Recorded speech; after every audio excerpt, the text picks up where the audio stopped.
Hindi nababahala sina Senator Christopher Bongo at Senator Bato de la Rosa sa kanilang kandidatura sa kabila ng mga isyu na kinakaharap ng mga Duterte at ng mga kaalyado nito. Ayon sa dalawang kaibigan ng dating Pangulo, hayaan ang taong bayan na siyang magpasya. Samantala, patuloy namang hinihikayat ni Senator Robin Padilla si dating Pangulong Rodrigo Duterte na tumakbo sa pagkasenador. Si Almar Forzuelo sa report. Naghain na ng kanilang Certificate of Candidacy or COC ang mga re-electionist na sina Senator Ronald Bato de la Rosa at Senator Christopher Bongo araw ng Huwebes. Noon pa man na mga baguhan pa sa politika ang dalawang senador, kilala na ang mga ito na kaalyado ng mga Duterte. Kaya hindi nakaiwas ang dalawa sa mga tanong na may kaugnayan sa dating Pangulo at sa mga isyu na nakadikit sa pamilyang Duterte. Ayon kay Senator de la Rosa, lahat ng nangyayaring investigasyon na nag-uugnay sa mga Duterte at sa mga kaalyado nito ay pawang demolition job upang hindi na makabalik ang mga Duterte sa pwesto at damay pati ang mga kaalyado nito. Kaya para sa kanya, hahayaan niya na lang ang taong bayan ang humusga para sa kanila. Alam naman natin yung what's behind all these investigations. They form part of a grand demolition job against us, the Duterte and the allies of Duterte. So, I leave it up to the people. The people know very well what is the real score. So, ang taong bayan na mag-decide kung talaga bang totoo yan o hindi, then makita natin yan sa magiging resulta ng eleksyon.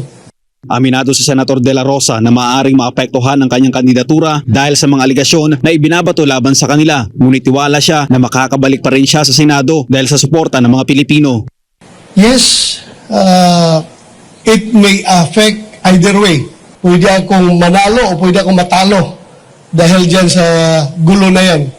But I am more inclined to believe doon sa mananalo tayo. May effect talaga ito. Plus minus ito. Para naman kay Senator Bongo, isang karangalan ang maendorso sila ng dating Pangulong Duterte. Of course, siyempre, PDP kami at ini-endorso po kami ni dating Pangulong Duterte. At ako'y naniniwala po sa kanyang very strong endorsement. Kaya ang mga programa na kanilang isusulong ay may kaugnayan sa mga programa noon ni FPRRD upang ito ay may pagpapatuloy. Of course, I'm running under PDP. Chairman po namin si Pangulong Duterte. At yung mga aming mga programang isusulong ay naayon rin po sa mga magagandang programa niya noon na gusto namin ipagpatuloy na may tapang at malasakit sa kapwa Pilipino. Samantala, kaugnay nito, sinamahan naman ni Senator Robin Padilla sina Bato at Bongo sa kanilang paghahain ng COC. Sa isang panayam, sinabi ni Padilla na hanggang ngayon ay umaasa siya na tatakbo sa pagkasenador si dating Pangulong Rodrigo Duterte. Ako hanggang ngayon nakikiusap kay Mayor na tumakbo. Bilang partido ako ang presidente ng UDP. Gusto ko ako siya. Hindi siya isa sa mga anak ko tumakbo. Kasi talagang para sa amin, napakahalaga sa PDP, wala Duterte. Kasi ang PDP ay Duterte. Tungkol naman sa tanong kung may kakayahan pa ba na magsilbi para sa bayan ng dating Pangulo, gawa ng ito'y matanda na. Ito ang naging sagot ni Padilla. Mas matindi ang wisdom.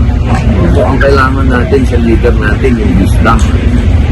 Nakita naman natin yung wisdom yung Pangulong Duterte, yung panahon ng pandemic, nalagpasan natin yung pandemic dahil sa wisdom ng matanda.